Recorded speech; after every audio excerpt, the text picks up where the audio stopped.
Hello అందరికీ ఎలా ఉన్నారు? నిన్న నేను పెట్టిన షార్ట్ చూసుంటే విష్ణు సహస్రనామం షార్ట్ పెట్టానండి. నిన్న 4 రోజు వినాయకుడి యొక్క సంబరాలలో 4 రోజు సందర్భంగా అందులో శనివారం అవ్వటం వల్ల స్వామికి పూజ చేశారండి. గానామృతం పెట్టారండి.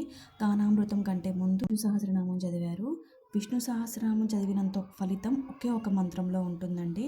ఆ మంత్రం ఏమనగా శ్రీరామ రామ రామేతి రమే రామ మనోరమే సహస్రనామ తత్తుల్యం రామనామ వరాననే.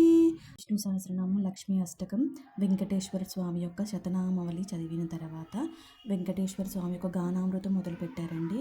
గానామృతం అంటే నేను గోవిందనామాలు సంకీర్తనలు అలాంటివన్నీ చేస్తారనుకున్నాను, కానీ అది కాదండి. గానామృతం అనేది ఒక బుక్ ఉంటుంది. ఆ బుక్లో మొత్తం వెంకటేశ్వర స్వామి పద్మావతి దేవిని పెళ్లి చేసుకోవటం కోసం కుబేరుడి దగ్గర అప్పు తీసుకోవటం, ఇలా స్టోరీ అంతా క్లియర్గా ఉందండి. దాంట్లో ఇలా చదువుతున్నప్పుడు మేము అక్కడ మా అపార్ట్మెంట్లో కొత్తగా వచ్చిన మా నేమ్స్ అన్నీ ఎడిట్ చేస్తున్నారండి.